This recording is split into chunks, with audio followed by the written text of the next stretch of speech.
سورۃ محمد مدنیہ، سورہ محمد مدینہ طیبہ کے اندر نازل ہوئی۔ اس کے اندر 38 آیتیں اور 4 رکوع ہیں۔ بڑا عجیب و غریب مضمون ہے سورہ محمد کا۔ بسم اللہ الرحمن الرحیم، شروع اللہ کے نام سے جو بڑے مہربان نہایت رحم و کرم والے ہیں۔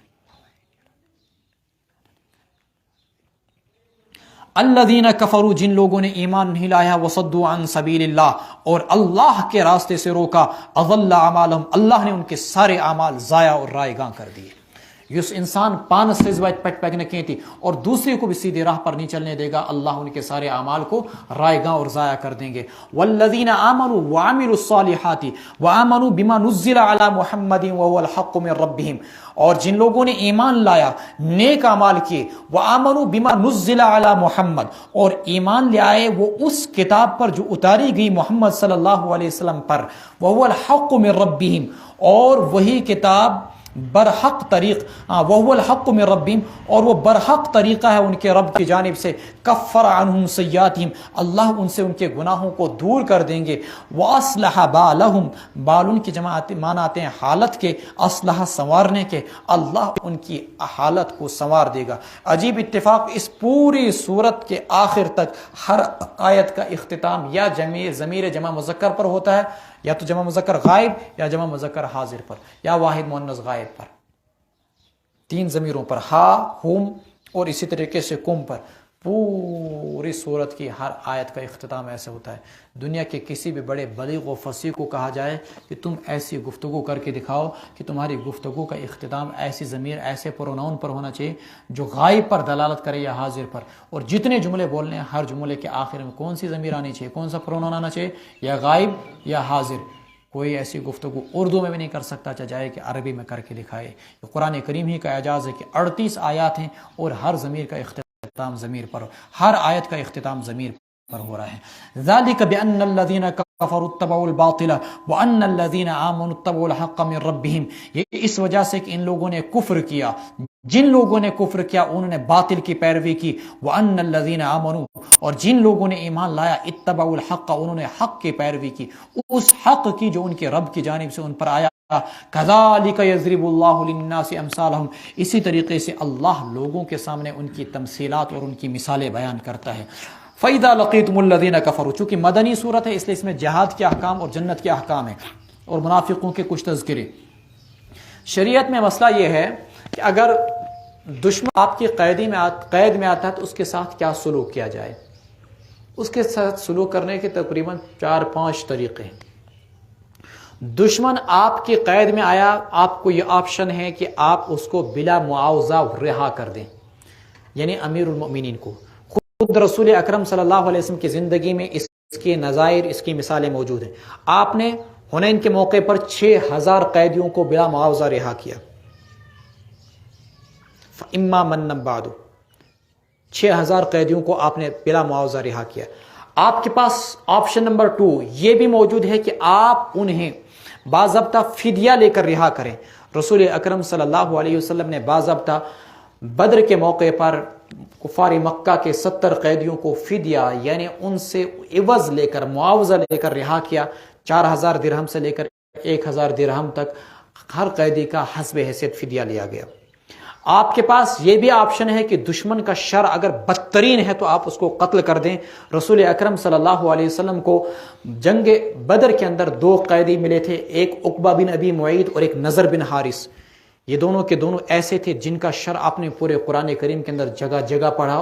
رسول اکرم صلی اللہ علیہ وسلم کے زمانے میں ہوا تھا، قیدی لائے گئے تھے حنین کے موقع پر، اگرچہ ان کو بعد میں چھوڑ دیا گیا، یا بنو قریظہ کے لوگوں کو باضابطہ قیدی بنا کر فروخت کر دیا گیا۔ آپشن نمبر 5 آپ کے پاس یہ بھی ہے کہ اگر آپ کے پاس قیدی آتے ہیں تو آپ ان کو تبادلے میں دے دیں۔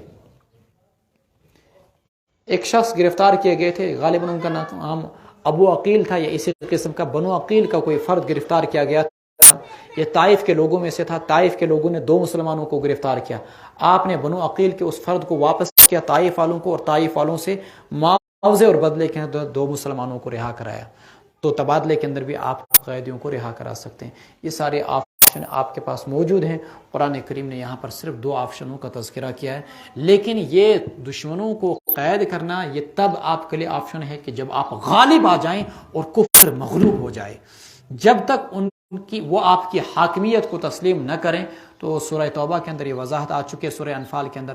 اس صورت میں آپ کے لیے ان کو ابتدا نہیں گرفتار کرنا درست، اور ان پر ترس کھانا درست نہیں. وہ تو تمہاری گردنیں اتاریں اور میدان جنگ کے اندر، اور تم ان پر ترس کھاؤ. اس کا مطلب تم دشمن کے سامنے خود ہی ادری سے اپنا سر پیش کر رہے ہو. کاشر پٹھ ونن ہتھ ہونے تھمیائی زنگ. فَإِذَا لَقِيتُمُ الَّذِينَ كَفَرُوا فَضَرْبَ الرِّقَابِ، جب تمہارا کافروں کے ساتھ مقابلہ ہو تو خوب ان کی گردنیں مارو. ایسا اس صورت کے اندر بکثرت ہوگا کہ ضرب مصدر کو ذکر کر دیا جائے گا اور فعل اس کا محذوف ہوگا. اکثر ایسی جگہوں پر یہ مفعول مطلق ہوگا فعل محذوف کا. فَضْرِبُوا ضَرْبَ الرِّقَابِ، اصلی عبارت آپ ان کی گردنیں اتاریے. حَتَّى إِذَا أَثْخَنْتُمُوهُمْ، یہاں تک کہ تم ان کو کچل ڈالو، ان کی خون ریزی کرو. فشد الوثاقہ، تو پھر اس کے بعد آپ ان کو مضبوطی کے ساتھ باندھو. فإما منًا بعد، جب وہ آپ گرفتار کر کے انہیں لائے تو آپ انہیں احسان کر کے چھوڑ دو. اے تمنو منًا، بلا معاوضہ آپ احسان کر کے ان کو چھوڑ دو. وإما فداء، یا آپ فدیہ لے کر چھوڑ دو. تفدونہم فداء حتی تضع الحرب اوزارها، یہاں تک کہ جنگ اپنے ہتھیار ڈال دے، یعنی لڑنے والے ہتھیار نہ ڈال دے. اے اہل الحرب یضعون اوزارہم، جو جنگ لڑنے والے ہیں وہ اپنے ہتھیار نہ ڈال دیں، اپنی طاقت کو توڑ نہ ڈالیں، اپنی شکست کو تسلیم نہ کر لیں، تب تک آپ ان کے ساتھ لڑتے رہیں. ذالک، یہ حکم بجا لائیے. ولو یشاء اللہ لانتصر منہم، اگر اللہ چاہتا تو تمہیں کافروں کے ساتھ مقابلہ ہی نہیں کراتا، اللہ خود ہی کافروں کو ختم کر دیتا. کیوں؟ یہ صرف تمہارے دشمن نہیں، یہ اللہ کے اصلی دشمن ہیں. تمہارے ساتھ دشمنی کی وجہ کیا ہے؟ یہی کہ ہم اللہ کو ماننے والے ہیں. فرماتے ہیں کہ اللہ چاہتا تو خود ہی ان سے انتقام لیتا. لن تصر منہم، لیکن کیوں؟ ولکن لیبلو بعضکم ببعض، اللہ تم میں سے بعض کو بعض کے ذریعے سے آزماتا ہے کہ تم میری راہ کے اندر لڑتے ہو، یعنی اور میری راہ میں جانوں کا نذرانہ پیش کرتے ہو، یعنی اور میرے دشمنوں کو جو کہ تمہارے بھی دشمن ہیں ان کا خاتمہ کرتے ہو، یعنی تمہارے دل میں اللہ کی کتنی محبت ہے. والذین قتلوا فی سبیل اللہ، جہاد کی راہ میں جو اللہ کے راستے میں شہید کر دیے جائیں، فلن یضل اعمالهم، اللہ ہرگز ان کے اعمال کو رائے گا اور ضائع کریں گے. سیہدیہم، ترجمہ سنیے گا غور سے، اللہ ان کو ان کے مقصود تک پہنچائے گا. اللہ اہل ایمان کو ان کے وَيُصْلِحُ بَالَهُمْ، اور ان کی حالت کو سنوارے گا. اور اہل ایمان کا مقصود کیا ہے؟ جنت، اللہ کی رضا. وَيُدْخِلُهُمُ الْجَنَّةَ عَرَّفَهَا لَهُمْ، اور اللہ ان کو اس جنت کے اندر داخل کرے گا. عَرَّفَهَا لَهُمْ، جس سے اللہ ان کو واقف کرا چکے ہیں. ہاں ضمیر راجع ہے کس کی طرف؟ جنت کی طرف. عرف یعرف تعریف، واقف کرانا، جس سے اللہ ان اہل ایمان کو واقف کرا چکے ہیں. یا ایھا الذین آمنوا ان تنصروا اللہ ینصرکم ویثبت اقدامکم، اے ایمان والو اگر تم اللہ کی مدد کرو اللہ تمہاری مدد کریں گے. ویثبت اقدامکم، اللہ تمہاری قدموں کو جمائے گا. یہ قیامت تک اللہ تبارک و تعالیٰ کا اہل ایمان کے ساتھ وعدہ ہے. والذین کفروا فتعص لهم، جن لوگوں نے کفر کیا ان کے لیے ہلاکت ہے. وَأَضَلَّ أَعْمَالَهُمْ، اللہ نے ان کے اعمال کو ضائع کر دیا. ذَلِكَ بِأَنَّهُمْ كَرِهُوا، یہ اس وجہ سے اللہ نے ان کے اعمال کو ضائع کر دیا اور اللہ تعالیٰ نے ان کو مستحق ہلاکت ٹھہرایا. کیوں؟ اس لیے کہ انہوں نے اللہ کے نازل کردہ قرآن کو، وحی کو، سنت کو ناپسند کیا. ذَلِكَ بِأَنَّهُمْ كَرِهُوا، ناپسند کیا انہوں نے اس شریعت کو جو اللہ نے اتاری. ما انزل اللہ فاحبط اعمالهم، اللہ نے ان کے اعمال کو ضائع کر دیا. افلم یسیروا فی الارض، کیا وہ زمین میں چلتے پھرتے نہیں؟ فینظروا کیف کان عاقبۃ الذین من قبلہم، دیکھتے کہ کیا انجام ہوا ان لوگوں کا جو ان سے پہلے تھے. دمر اللہ علیہم، اللہ نے ان کو تباہ و برباد کر کے رکھ دیا. وللکافرین امثالھا، کافروں کے بھی ایسے ہی حالات ہونے والے ہیں. ان کافروں کے بھی ایسے حالات ہونے والے ہیں. جیسے پچھلی قوموں کو تباہ و برباد کر دیا، ایسے ان لوگوں کو بھی ہلاک و برباد کر دیا جائے گا. وَلِلْكَافِرِينَ أَمْثَالُهَا ذَلِكَ بِأَنَّ اللَّهَ مَوْلَى الَّذِينَ آمَنُوا، یہ اس وجہ سے کہ اللہ ہی ہے اہل ایمان کا کام بنانے والا. وَأَنَّ الْكَافِرِينَ لَا مَوْلَى لَهُمْ، کافروں کا کام بنانے والا، بگڑی بنانے والا کوئی نہیں. إِنَّ اللَّهَ يُدْخِلُ الَّذِينَ آمَنُوا وَعَمِلُوا الصَّالِحَاتِ جَنَّاتٍ تَجْرِي مِن تَحْتِهَا الْأَنْهَارُ. یہاں سے دیکھیں تقریباً 5 صفحے تک اب مسلسل جنت کا تذکرہ. اس سے پہلے بیچ میں صرف 1-2 آیتیں آئیں گی جن میں اللہ تبارک و تعالیٰ اپنی توحید کو بیان کریں گے، سمجھائیں گے۔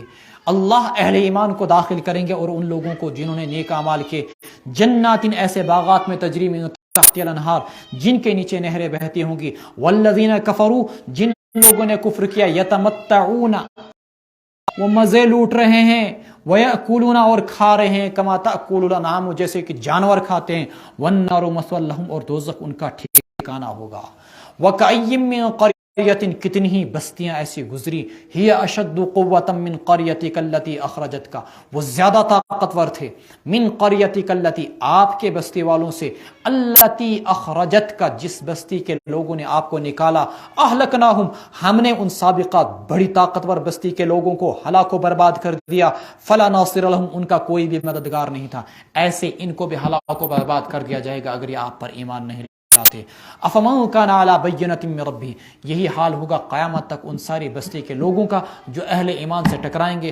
خدا کی قسم قرآن صرف مکہ کے مشرکوں کے لیے نہیں تھا، یہ قیامت تک آنے والی ساری نسلوں کے لیے، سارے لوگوں کے لیے، آج کل کے یورپ کے لوگ ہوں، ہندوستان کے لوگ ہوں، چائنا کے لوگ ہوں، جتنے بھی لوگ اہل ایمان سے ٹکرائیں گے اللہ ان کو نیست و نابود کر کے رکھ دیں گے، لیکن شرط کیا ہے؟ وَأَنْتُمُ الْأَعْلَوْنَ إِن كُنتُمْ تم ہی سر بلند رہو گے اگر تمہیں ایمان کو تھامے رہو گے۔ افمن کان علی بینۃ من ربہ بھلا جو شخص اپنے رب کی جانب سے روشن طریقے پر ہو، کیا وہ اس کی طرح ہو سکتا ہے؟ کمن زین لہ سوء عملہ جس کے لیے اس کے برے اعمال کو سجا کر پیش کر دیا گیا، واتبعوا اہواءہم اور جنہوں نے اپنی خواہشات کی پیروی کی۔ یہ دونوں یکساں ہو سکتے ہیں؟ ہرگز نہیں۔ مثل الجنت التی جس جنت کا آپ تک میں نے تذکرہ اور وعدہ کیا تھا، اس جنت کی گفتگو، اس مثال کی، اس جنت کی کیفیت، مثل الجنت التی اس جنت کی، مثل ان کا ترجمہ کیفیت سے کریں گے، اس جنت کی کیفیت جس کا متقیوں سے، خدا ترسوں سے وعدہ کیا گیا ہے، فیہا انہار من ماء غیر آسن اس میں کچھ نہریں ہوں گی ایسے پانی کی، غیر آسن جن میں کبھی بدبو پیدا نہیں ہوگی، وانہار اسین یاسن اسنن بدبو ہونا، وانہار من لبن لم اور کچھ نہریں ہوں گی دودھ کی، لم یتغیر طعمو جن کے مزے کے اندر تبدیلی نہیں ہوگی، وانہار من خمر لذۃ للشاربین اور کچھ نہریں ہوں گی شراب کی جو لذیذ ہوں گی پینے والوں کے لیے، وانہار من عسل مصفی اور کچھ نہریں ہوں گی صاف و شفاف شہد کی، وَلَهُمْ فِيهَا مِن كُلِّ الثَّمَرَاتِ ان کے لیے ہر قسم کے میوے ہوں گے اور بخشش ہوگی ان کے رب کی جانب سے۔ جنت کے اندر 4 نہریں ہوں گی، اخس دودھ نہر، حدیث میں آتا رسول اکرم صلی اللہ علیہ وسلم نے فرمایا لیکن یہ دودھ جانوروں کے تھنوں سے نکلنے والا نہیں ہوگا۔ ایک شہد کی نہر ہوگی لیکن یہ شہد وہ نہیں ہوگا جو شہد کی مکھیوں سے نکلتا ہے، اللہ نے اپنی قدرت سے اس دودھ کی نہر کو اور شہد کی نہر کو پیدا کیا ہوگا۔ اور آپ نے پڑھا غیر آسن، ایسا نہیں کہ دودھ خراب ہو جائے دنیا میں ہمارے ہاں 2 دن کے بعد دہی بن جائے، نہیں، بلکہ وہ دودھ ہمیشہ صاف و شفاف، خوشبودار، میٹھا اور ذائقے دار ہوگا۔ ایک نہر ہوگی خوبصورت صاف و شفاف پانی کے، انہار من ماء غیر آسن جس میں کبھی بدبو پیدا نہیں ہوگی، وہ بھی انتہائی صاف و شفاف، میٹھا اور ذائقے دار ہوگا۔ ایک نہر ہوگی شراب کی، لیکن ایسا نہیں جیسے کہ دنیا کی شراب جس کے بارے میں پیچھے آپ نے پڑھا، لا فیہا غول ولا ہم عنہا ینزفون، نہ تو اس سے سر چکرائے گا، نہ اس سے انسان بہکے گا، نہ اس سے انسان پاگل ہوگا، نہ اس سے انسان کو سر درد ہوگا، بلکہ بیضاء لذۃ للشاربین سفید صاف و شفاف ہوگی۔ کلر کیسا ہوگا جنت کی شراب کا؟ سفید، اور انتہائی لذیذ ہوگی پینے والوں کے لیے، لذۃ للشاربین، اور اللہ تعالیٰ کی طرف سے بخششیں ہوں گی۔ یہ تو نہریں ہوں گی، پھر پانی کی بہن نہریں وہ بھی ہوں گی، پھر لمبے لمبے درخت تو سوچو وہ بھی ہوں گے، پھر اونچے اونچے محلات جو سونے اور چاندی کے بنائے گئے ہوں گے وہ بھی ہوں گے، پھر بڑے بڑے خوبصورت سرسبز میدان وہ بھی ہوں گے، بڑی بڑی مسہریاں، گاؤ، تکیے اور اسی طریقے سے کرسیاں، علی الارائک ینظرون وہ بھی ہوں گے، اونچے اونچے سائے ہوں گے، ہم وازواجہم فی ظلال علی الارائک وہ بھی ہوں گے، دھوپ بھی نہیں ہوگی، سردی بھی نہیں ہوگی، بلکہ انتہائی میڈیم قسم کا موسم ہوگا، وہ چیزیں بھی ہوں گی، اور گوری گوری موٹی موٹی آنکھوں والی حوریں بھی ہوں گی، اور خادم بھی ہوں گے ہزاروں کی تعداد میں، یطاف علیہم بصحاف من ذہب واکواب وفیہا ما تشتہیہ الانفس۔ ایسی نعمتیں اللہ تعالیٰ نے رکھی ہوں گی۔ حوروں کے متعلق ایک روایت میں آتا ہے ان کی زلف اگر کائنات کے اندر ایک زلف کا بال کائنات کے اندر آ جائے پوری کائنات خوشبو سے معطر ہو جائے، ان کی پنڈلی کا اگر تھوڑا سا گودا دنیا کے اندر نمودار ہو جائے، جوان چھ آسن تھوڑا زیادہ پانی خوش گمت اللہ کی نعمتوں پہ خوش ہونا چاہیے، اس میں ہنسنا کوئی بری چیز نہیں ہے۔ تو اگر وہ اپنی پنڈلی کا بودا آسمان پر نیچے ڈالیں تو فرماتے ہیں پنڈلی ظاہر ہو جائے تو پورا کا پورا زمین و آسمان روشن ہو جائے گا۔ اور ایک حدیث میں آتا ہے کہ اگر وہ سمندروں کے اندر، ساتوں سمندروں کے اندر تھوک دیں، تھوڑی سی تھوک ڈالیں، سارے کے سارے 7 سمندر میٹھے ہو جائیں۔ اللہ نے ایسی نعمتیں جنت کے لیے پیدا کی ہوں گی۔ بڑھ روزن بڑھ کے بڑھتے آسن تے جوان 33 اور ایسا نہیں ہے۔ اور جنت کی حوریں بھی وہ بھی 33 سال کی ہوں گی۔ اطرابا وانہار من عسل مصفى ولہم فیہا من کل الثمرات ومغفرۃ من ربہم، ان میں سے ہر قسم کے لیے پھل ہوں گے اور ان کے لیے بخششیں ہوں گی ان کے رب کی جانب سے۔ مفسرین نے لکھا اس آیت کے ذیل میں کہ اصل غذا کیا ہے؟ انسان کے پاس دودھ، شہد، شراب، یہ ساری چیزیں، اور اسی طریقے سے پھل اصل غذا ہے۔ یہ پھل ان کو جنت کے اندر دستیاب ہوگا۔ ومغفرۃ من ربہم، اللہ تعالیٰ کی بخشش کا پروانہ، لا خوف علیہم ولا ہم یحزنون۔ کیا یہ جنتی شخص اس بد نصیب کی طرح ہو سکتا ہے؟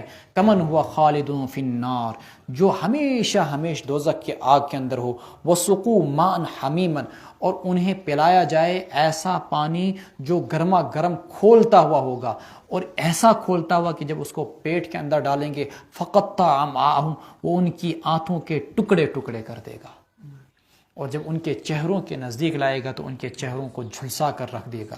اللہم احفظنا منہم ومنہم من یستمع الیک، ان منافقوں میں سے ایک جماعت ایسی ہے جو آپ کی باتیں سنتے ہیں۔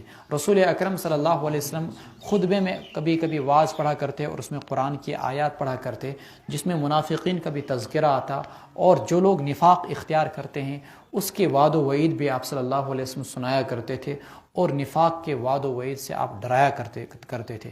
منافقین کیا کرتے؟ جب رسول اللہ صلی اللہ علیہ وسلم کی مجلس سے باہر نکلتے خطبہ سننے کے بعد، تو اہل علم جو صحابہ، مثلا حضرت عبداللہ ابن مسعود رضی اللہ تعالیٰ عنہ وغیرہ، ان سے کہتے کہ ماذا قال آنفا، ایم کیا ونیو ماسائی، یعنی کہنے کا مقصد آپ صلی اللہ علیہ وسلم کی گفتگو کا مذاق اڑانا، اور کہنے کا مقصد یہ تھا اشنے کہتے بوزن رشتن وانن اشتی کرن یہ دل اسمزی عیاذم باللہ۔ قرآن کریم نے ان کی اس حرکت کا اس آیت کے اندر تذکرہ کیا۔ منافقوں میں سے ایک جماعت ایسی ہے من یستمع الیک، جو آپ کی بات کو بغور سنتے ہیں، حتی اذا خرجوا من عندک، یہاں تک کہ جب وہ آپ کے پاس سے نکلتے ہیں، قالوا للذین اوتوا العلم، تو کہتے ہیں ان لوگوں سے جنہیں علم دیا گیا، ماذا قال آنفا، ابھی کیا کہا انہوں نے، اولئک الذین طبع اللہ علی قلوبہم، یہ وہی لوگ ہیں جن کے دلوں پر اللہ نے مہر لگا دی، واتبعوا اہواءہم، اور انہوں نے اپنی خواہشات کی پیروی کی، والذین اہتدوا زادہم ھدی وآتاہم تقواہم، جن لوگوں نے ہدایت کی راہ کو اپنایا، زادہم ھدی، اللہ ان کی ہدایت میں اضافہ کرتے ہیں، وآتاہم تقواہم، اور اللہ انہیں پرہیزگاری کی توفیق سے نوازتے ہیں، آتا نوازتے ہیں، ہم انہیں اہل ایمان کو تقواہم، تقوی کی توفیق سے۔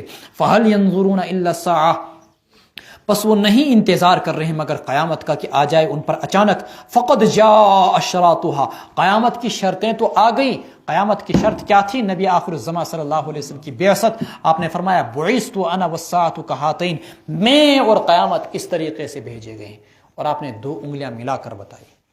آپ صلی اللہ علیہ وسلم کی آمد دنیا کے اندر خود قیامت کی علامت کے قوت کا دروازہ بند، آخری نبی آ گیا، 1,24,000 پیغمبر نبیوں کو آنا تھا، آخر میں آپ آ گئے، آپ کے ساتھ اب قیامت آ جائے گی۔ کوئی مردود و ملعون قادیانی اب نبی نہیں ہو سکتا، کوئی نبوت کا دعوے دار اب نبی نہیں ہو سکتا، آپ آخری اور فائنل پیغمبر ہیں۔ فَأَنَّا لَهُمْ إِذَا جَاءَتْهُمْ ذِكْرَاهُمْ، فرماتے ہیں اب کہاں کا نصیحت قبول کرنا، فَأَنَّا لَهُمْ، نصیحت قبول کرنا کیا کام آئے گی اب ان کو۔ انا کا ترجمہ کیا سے بھی کیا گیا اور کہاں سے بھی، کہاں اب انہیں یہ نصیحت، اذا جاءتم، جب قیامت ان کو آ گئی، انا لہم ذکراہم، اب نصیحت قبول کرنا ان کے کیا کام آئے گی۔ فاعلم انہ لا الہ الا اللہ، آپ جان جائیں کہ نہیں کوئی معبود مگر صرف اللہ، واستغفر لذنبک وللمؤمنین والمؤمنات، آپ اپنے گناہوں کی بخشش طلب کیجئے اور مومنوں کے لیے اور مومنہ عورتوں کے لیے، واللہ یعلم متقلبکم ومثواکم، اللہ تمہارے چلنے پھرنے کو بھی جانتا ہے، اللہ تمہارے ٹھکانے کو بھی جانتا ہے۔ متقلبن، تقلب سے ماخوذ تمہارے اٹھنے کو، بیٹھنے کو، چلنے پھرنے کو، ومثواکم، سب کچھ تمہارے ٹھکانے کو اللہ کے علم میں۔ وَيَقُولُ الَّذِينَ آمَنُوا لَوْلَا نُزِّلَتْ سُورَةٌ، جن لوگوں نے ایمان لایا وہ کہتے ہیں کیوں کوئی صورت نہیں اترتی جس میں جہاد کے احکامات ہوتے. فَإِذَا أُنزِلَتْ سُورَةٌ مُحْكَمَةٌ، چونکہ ابتداً 70 سے زائد آیات میں مسلمانوں کو صرف صبر کا حکم دیا گیا کہ مشرکوں کی اذیتوں پر آپ صبر کرتے رہیے. جب مدینہ طیبہ میں آئے تو مسلمانوں کو باضابطہ جہاد کی اجازت دی گئی. اُذِنَ لِلَّذِينَ يُقَاتَلُونَ بِأَنَّهُمْ ظُلِمُوا وَإِنَّ اللَّهَ عَلَىٰ نَصْرِهِمْ لَقَدِيرٌ. اس میں کچھ لوگ ایسے تھے جو یوں کہتے کہ ہم پر جہاد کے احکامات اور آیتیں کیوں نہیں اترتی جس میں ہمیں ان دشمنوں کے ساتھ لڑنے کا حکم دیا جاتا، ہم ان کو ان کا مزہ چکھاتے. قرآن کریم فرماتا فَإِذَا أُنزِلَتْ سُورَةٌ مُحْكَمَةٌ، پس جب وہ واضح صورت اتری وَذُكِرَ فِيهَا الْقِتَالُ، اور اس میں قتال کا بھی تذکرہ کیا گیا. اب یہاں پر ایک جماعت ایسی تھی مدینہ طیبہ کی، مسلمانوں کے بھیس میں، مسلمانوں کی شکل میں، کلمہ پڑھنے والوں کی شکل میں، لیکن اندر سے منافق تھے. رَأَيْتَ الَّذِينَ فِي قُلُوبِهِمْ، دیکھیں گے آپ ان لوگوں کے دلوں میں مرض، روگ نفاق کا. ینظرون الیک، جب انہیں کہا گیا نکلو اللہ کے راستے میں جہاد کرو، انفروا فی سبیل اللہ، ینظرون الیک نظر المغشی علیہ من الموت، وہ آپ کی طرف ایسے دیکھتے ہیں اس شخص کے دیکھنے کی طرح جس پر کہ موت کی غشی چھا گئی ہو. نظر المغشی علیہ من الموت، بچوش نے اوسط کہیں موت چون، آنکھیں کھلی ایسے بے ہوش جیسے ان کے سر پر موت کا قلادہ ڈال دیا گیا ہو. فاولا لہم، انہی کے لیے خرابی ہے. اولا کا صلہ معنی آتے ہیں، اس کے معنی آتے ہیں نزدیکی کے، لیکن اولا کا صلہ لکھا مفسرین نے جب لام آئے تو اس کے معنی آتے ہیں خرابی کے. سو خرابی ہے ان کے لیے. طاعت و قول معروف، یہاں پر بھی خبر محذوف، ان کی فرما برداری اور ان کی بھلی بات معلوم ہے. ایک ترجمہ یہ کیا گیا ہے. دوسرا ترجمہ کیا گیا طاعت خیر لہم، اطاعت ہی ان کے لیے بہتر تھی، وقول معروف، اور بھلی بات ہی ان کے لیے بہتر تھی.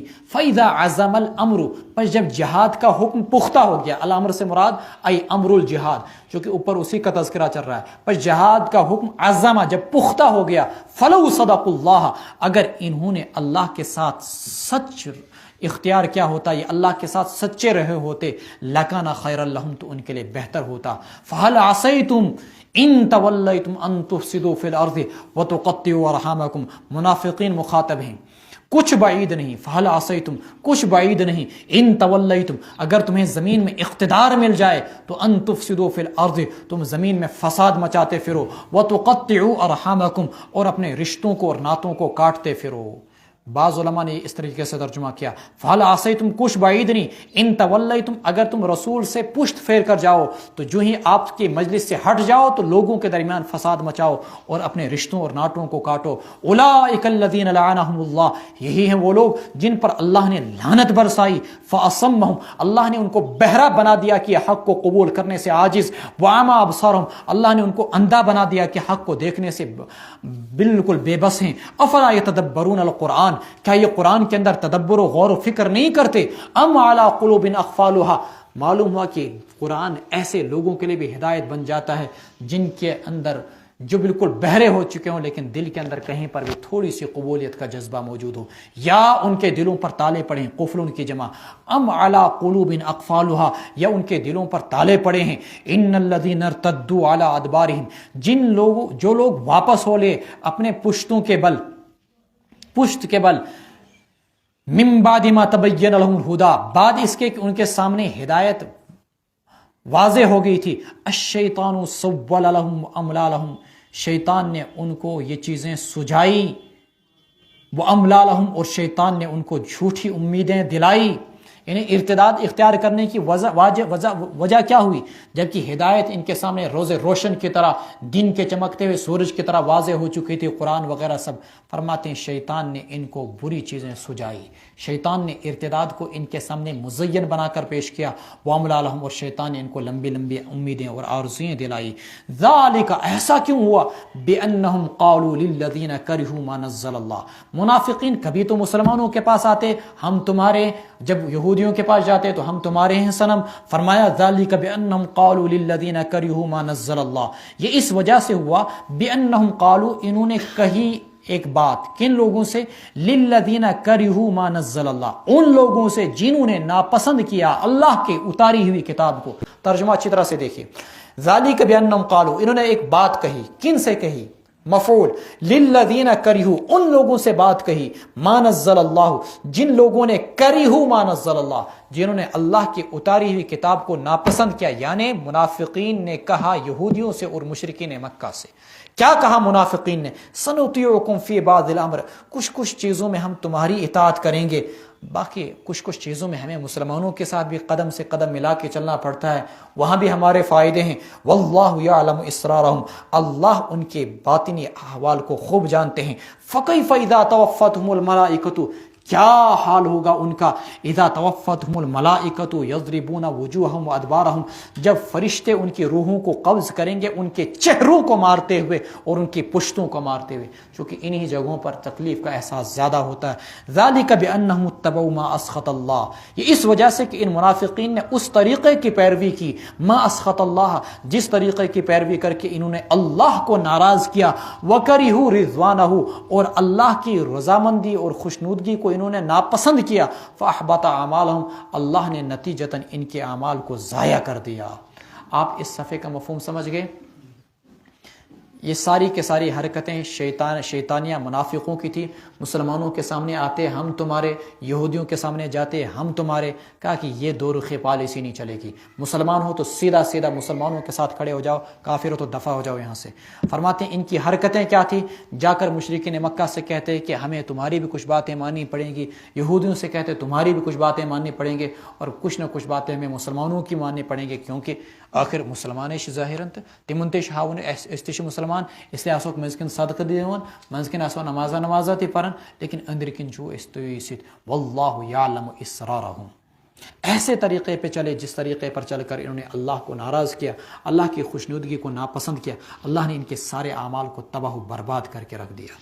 اور ان کو جب جہاد کے لیے نکلنے کے لیے کہا جاتا ہے تو اس وقت ان پر تو موت کی غشی چھا جاتی ہے۔ اللہ نے کہا تم جو یہ ظاہری طور پر اطاعت کا، فرما برداری کا لبادہ اوڑھ کر مسلمانوں کو بیوقوف بنانے کی کوشش کرتے ہو، یہ اطاعت تمہاری فرما برداری سب کچھ معلوم ہے۔ جب جہاد کا حکم پختہ ہو گیا تو اس وقت یہ پیچھے ہٹ گئے، اگر یہ اللہ کے ساتھ سچے رہے ہوتے تو ان کے لیے زیادہ بہتر تھا۔ اگر انہیں آج اقتدار مل جائے تو زمین میں فساد اور رشتہ داریوں کو ناطے اور نعتوں کو توڑیں۔ ام حسب الذین فی قلوبہم مرض، کیا ان منافقوں کو یہ اندیشہ ہے، کیا جن لوگوں کے دلوں میں روگ ہے، نفاق کی بیماری نا، یخرج اخراج ظاہر کرنا، کیا اللہ ان کے کینوں کو ظاہر نہیں کرے گا جو مسلمانوں کے خلاف دلوں کے اندر دشمنیاں پال کے رکھتے ہیں؟ وَلَوْ نَشَاءُ لَأَرَيْنَاكَهُمْ فَلَا عَرَفْتَهُمْ بِسِيمَاهُمْ، اگر ہم چاہتے نا لَأَرَيْنَاكَهُمْ، ہم آپ کو وہ سارے منافقین سارے دکھلا دیتے، کچھ منافق، اور رسول اکرم صلی اللہ علیہ وسلم کو دکھلائے بھی گئے تھے پھر آخری زندگی میں، اور آپ نے ان سب کے نام حضرت حذیفہ رضی اللہ تعالیٰ عنہ کو بتلائے بھی تھے۔ حضرت حذیفہ نے کہا یا رسول اللہ صلی اللہ علیہ وسلم آپ اجازت جاری کیجئے کہ ان سب کو قتل کر دیا جائے، تو حضرت رسول اکرم صلی اللہ علیہ وسلم نے کہا تھا غزوہ تبوک کے موقع پر، اس کے بعد پھر کل اہل عرب یہ بات کہیں گے کہ محمد نے جن ساتھیوں کے ذریعے سے پورے عرب پر اقتدار حاصل کیا، ریاست بنائی، حکومت بنائی، اپنی نبوت کو چاردانگ عالم تک پہنچایا، بعد میں اپنے انہی ساتھیوں کو قتل کرنے لگا، اس لیے میں ان کو قتل نہیں کر سکتا، بہت ساری جگہوں پر اعراض کرنا ہی بہتر ہوتا۔ تو اللہ تعالیٰ نے آپ صلی اللہ علیہ وسلم کو وہ سارے کے سارے منافقین بعد میں دکھلا دیے تھے۔ فَلَا عَرَفْتَهُمْ بِسِيمَاهُمْ، آپ ان کو ان کی نشانی سے پہچان لیں گے۔ وَلَا تَعْرِفَنَّهُمْ فِي لَحْنِ الْقَوْلِ، آپ ان کو ان کی انداز گفتگو، لحن القول، انداز گفتگو سے جان جائیں گے۔ وَاللَّهُ يَعْلَمُ أَعْمَالَكُمْ، اللہ تمہارے اعمال کو جانتے ہیں۔ وَلَنَبْلُوَنَّكُمْ، ہم تمہیں ضرور آزمائیں گے۔ حَتَّى نَعْلَمَ الْمُجَاهِدِينَ مِنْكُمْ، تاکہ ہم ظاہر نہ کر دیں ان لوگوں کو جو تم میں سے جہاد کرنے والے ہیں، والصابرین، اور ان لوگوں کو جو ثابت قدمی اختیار کرنے والے ہیں۔ ہم جان جائیں، اللہ کو سب کچھ پہلے معلوم ہے کون کیسا ہے، مطلب لوگوں کو پتہ نہ چل جائے۔ وَنَبْلُوَ أَخْبَارَكُمْ، اور ہم تمہاری خبروں کو، حالات کو اچھی طریقے سے جانچ نہ لیں۔ وَنَبْلُوَ أَخْبَارَكُمْ، جب تک کہ حَتَّى نَبْلُوَ أَخْبَارَكُمْ، جب تک کہ تمہارے حالات کو ہم اچھی طریقے سے جانچ نہ لیں۔ نبلوات جانچ لیں، اور اسی طریقے سے اخبار خبروں کے جمع حالات. ان الذین کفروا، یقیناً جن لوگوں نے کفر کیا، وصدوا عن سبیل اللہ، اللہ کے راستے سے روکا، وشاقوا الرسول، رسول کی نافرمانی کی، من بعد ما تبین لهم الہدی، بعد اس کے کہ ہدایت ان کے سامنے ظاہر ہو گئی تھی. لن یضروا اللہ شیئا، وہ اللہ کو ہرگز کچھ نقصان نہیں پہنچا سکتے. وسیحبط اعمالهم، اللہ ان کے کرے کرائے کو غارت کر دے گا، اللہ ان کے کرے کرائے کو ضائع کر دے گا. وسیحبط اعمالهم یا ایھا الذین آمنوا اطیعوا اللہ واطیعوا الرسول، اے ایمان والو اطاعت اختیار کرو اور رسول کی بات مانو. ولا تبطلوا اعمالکم، اپنے اعمال کو رائیگاں اور ضائع نہ کرو. ولا تبطلوا اعمالکم. فقہائے حنفیہ نے اسی سے استدلال کیا کہ نفل شروع کرنے کے بعد واجب ہو جاتی ہے. اگر تو یہ روز سنت ہومت کے تو یہ تھو روز اب آپ پر واجب ہو گیا اس کو پورا کرنا. آپ نے نفل 2 نماز نہیں پڑھی، کوئی گناہ نہیں، لیکن جو ہی آپ نے نیت باندھی اللہ اکبر، اب آپ پر واجب ہو گئی. اگر آپ نماز توڑتے ہو تو اب اس کی قضا واجب، روزہ توڑتے ہو تو اس کی قضا واجب. ان الذین کفروا وصدوا عن سبیل اللہ، جن لوگوں نے کفر اختیار کیا اور اللہ کے راستے سے روکا، ثم ماتوا، پھر وہ مر گئے اس حال میں کہ وہ کافر تھے، فلن یغفر اللہ لہم، اللہ ان کو ہرگز نہیں بخشے گا. فلا تہینوا وتدعوا الی السلم، تم کم ہمت نہ پڑ جاؤ. وتدعوا سے پہلے لا پھر محذوف، نہ بلاؤ تم صلح کی طرف ادھری سے. وانتم الاعلون، تم ہی سر بلند رہو گے. واللہ معکم، اللہ تمہارے ساتھ ہیں. ولن یترکم اعمالکم، اللہ تمہارے اعمال کو ہرگز کم نہیں کریں گے. یہ کون سی صورت ہے؟ کہاں پر نازل ہوئی؟ مدینہ منورہ میں. تو احکام کون سے نازل ہو رہے ہیں؟ کل آپ کے سامنے ایک چیز آئی تھی کہ کیا ہم صلح کی پیشکش کافروں کو ادھری سے صلح کی بھیک مانگ سکتے ہیں؟ نہیں. اس آیت میں بھی یہی کہا لا تدعوا الی السلم. پتہ ہے ایک اسلامی ملک کی دنیا کے اندر سب سے زیادہ ذلت کا سامنا کیوں کرنا پڑا؟ کیونکہ وہ اپنے دشمن ملک سے روز صلح کی بھیک مانگتا تھا. آپ سمجھ گئے ہوں گے، روزانہ صلح کی بھیک، مذاکرات کرو مذاکرات کرو مذاکرات کرو، اور یہ اس کو ادھر سے جوتے کے نوک سے ٹھوکریں مارتے رہے. کوئی مذاکرات نہیں کرنے، کوئی مذاکرات نہیں کرنے، دہشت گردی کے کیمپ بند کرو پہلے. یہی ہوتا ہے انسان جب صلح کی بھیک مانگتا ہے اور قرآنی ہدایات کو چھوڑتا ہے، پھر انسان کو ذلت ہی کا سامنا کرنا پڑتا ہے. واللہ معکم ولن یترکم اعمالکم، اللہ تمہارے ساتھ ہیں اور اللہ تمہارے اعمال کو ہرگز کم نہیں کریں گے. انما الحیات الدنیا لعب و لہو، یقیناً دنیاوی زندگی کھیل اور تماشا ہے. وان تؤمنوا وتتقوا، یہ کیوں کہا جاتا ہے دنیاوی زندگی کھیل اور تماشا؟ تو شو کھیل اور تماشا کبھی کھیلا آپ نے؟ بچے کرکٹ کھیلتے ہیں، کرکٹ میں وہ بچے جب ان کو فتح ہوتی ہے یا اسی طریقے سے شکست ہوتی ہے تو بعض اب تک بیٹ ایک دوسرے کے اوپر چلاتے ہیں. میں ہی بیٹس مین، وہ گوڈ بیٹس مین، تو گوڈ بیٹس مین، میں ہی بالنگ چاہیے بالنگ. تو یہ بچوں کے اندر ہوتا ہے، حالانکہ نتیجہ ہے کچھ نہیں، کچھ حاصل ہونے والی چیز کچھ بھی نہیں. آج کل لوگ آن لائن گیمز کھیلتے ہیں، اللہ بچائے اگر کوئی آن لائن لوڈو کھیلتا ہے، آن لائن ڈریم 11 کھیلتا ہے اور باضابطہ پیسے لگاتا ہے، وہ تو حرام ہے. لیکن ایسے کوئی انسان وقت ضائع کرتا ہے تو نکلتا کیا اس میں سے؟ کچھ بھی نہیں، لعب و لہو. تو لیکن 2 منٹ کے لیے انسان زبردست پوری طاقت صرف کرتا ہے، بھائی نکلے گا کیا؟ کچھ نہیں. ایسے دنیاوی زندگی موت کے وقت ہم نے کتنے مکانات بنائے، ہم نے کتنی دولتیں اکٹھی کی، جیسے بچوں کا کھیل تماشا تھا، نتیجہ زیرو، حاصل کچھ بھی نہیں. 2 منٹ کے لیے خوشی، 2 منٹ کے لیے غمی. ایسی زندگی کا بھی یہ کھیل تماشا ہے. موت کے وقت نہ کوئی خوشی نہ کوئی غم، سب کچھ یہیں چھوڑ دینا ہے. لہذا جہاد میں راہ اختیار کرنے سے تم نہ ہچکچاؤ. وَإِن تُؤْمِنُوا وَتَتَّقُوا يُؤْتِكُمْ أُجُورَكُمْ، اور اگر تم ایمان لے آؤ اور تقوی اختیار کرو، اللہ تمہیں تمہارا اجر دے گا. وَلَا يَسْأَلْكُمْ أَمْوَالَكُمْ، اللہ تم سے تمہارے مال کا تقاضا نہیں کرے گا. إِن يَسْأَلْكُمُوهَا فَيُحْفِكُمْ، اللہ اگر تم سے تمہارے مال کا تقاضا کرے گا، فیحفکم، تو زیادہ کا مطالبہ کرے گا. فیحفکم کیا کرے گا؟ احفا یحفی احفاؤن، زیادہ کا مطالبہ اور تقاضا کرے گا. نتیجتاً تبخلوا، تم بخل کرو گے. ویخرج اضغانکم، اور اللہ تمہاری ناگواری کو ظاہر کرے گا. اضغان ضغن، ناگواری کا یہاں پر ترجمہ کیا. اللہ تمہاری ناگواری کو، اندرونی ناگواری کو ظاہر کر دے گا. ہاں انتم، ہاں انتم، ہاں ہؤلاء تدعون لتنفقوا فی سبیل اللہ، یہی ہو تم لوگ جنہیں تم کو بلایا جاتا ہے، کیوں؟ لتنفقوا فی سبیل اللہ، تاکہ تم اللہ کے راستے میں مال خرچ کرو۔ فمنکم من یبخل، تم میں سے کچھ لوگ ایسے ہیں جو بخل اختیار کرتے ہیں، نہیں دیتے ہیں اللہ کے راستے میں مال۔ ومن یبخل فانما یبخل عن نفسہ، جو بخل اختیار کرتا ہے نا، فانما یبخل عن نفسہ، تو بخل کا وبال اپنے آپ ہی پر ہوگا اسے۔ جو بخل کرے گا فَإِنَّمَا يَبْخَلُ عَن نَفْسِهِ، تو بخل کا وبال خود اس کو اپنی ذات پر ہوگا۔ وَاللَّهُ الْغَنِيُّ، اللہ بے نیاز ہیں۔ وَأَنْتُمُ الْفُقَرَاءُ، اور تم لوگ محتاج ہو۔ وَإِن تَتَوَلَّوْا، اگر تم روگردانی اختیار کرو گے، يَسْتَبْدِلْ، اللہ پیدا کریں گے، قَوْمًا غَيْرَكُمْ، ایک ایسی قوم کو ایکسچینج کر کے تمہاری جگہ ایک دوسری قوم کو لائیں گے، غَيْرَكُمْ، جو تمہارے جیسے نہیں ہوں گے، تم نہیں ہوں گے، کوئی اور ہوں گے۔ ثُمَّ لَا يَكُونُوا أَمْثَالَكُمْ، پھر وہ تم جیسے نہیں ہوں گے۔ حضرت رسول اکرم صلی اللہ علیہ وسلم سے پوچھا گیا یہ کون لوگ ہیں؟ آپ نے کہا یہ، حضرت سلمان فارسی رضی اللہ تعالیٰ عنہ کی طرف اشارہ کیا، کہا یہ اور اس کی قوم کے لوگ، اور علم اگر سریا پر بھی ہوگا تو اس کی قوم کے لوگ اس علم کو وہاں سریا سے بھی اتار لیں گے۔ چنانچہ اہل عرب جب حکومت و اقتدار کے پیچھے بہت زیادہ لگ گئے بنو امیہ اور بنو عباسیہ کے دور میں، اللہ تبارک و تعالیٰ نے پورے علم دین کی خدمت ایرانیوں سے لی، مجوسیوں نسل لوگوں سے لی۔ امام بخاری کون ہے؟ امام ابو حنیفہ کون ہے؟ امام مسلم کون ہے؟ امام ترمذی کون ہے؟ صاحب ہدایہ، سب سے بڑی فقہ کی کتاب، وہ کون ہے؟ سب کے سب اجمی ہیں۔ امام ابن ماجہ قزوینی کہاں ہے؟ امام مسلم نیشاپوری کہاں ہے؟ امام ابو داؤد سجستانی کہاں کے؟ ترمذ بخارا کے کہاں ہیں؟ سب کے سب اجمی۔ وَإِن تَتَوَلَّوْا يَسْتَبْدِلْ قَوْمًا غَيْرَكُمْ ثُمَّ لَا يَكُونُوا أَمْثَالَكُمْ، پھر وہ تم جیسے نہیں ہوں گے۔ اللہم احفظنا منہ، صدق اللہ العلی العظیم۔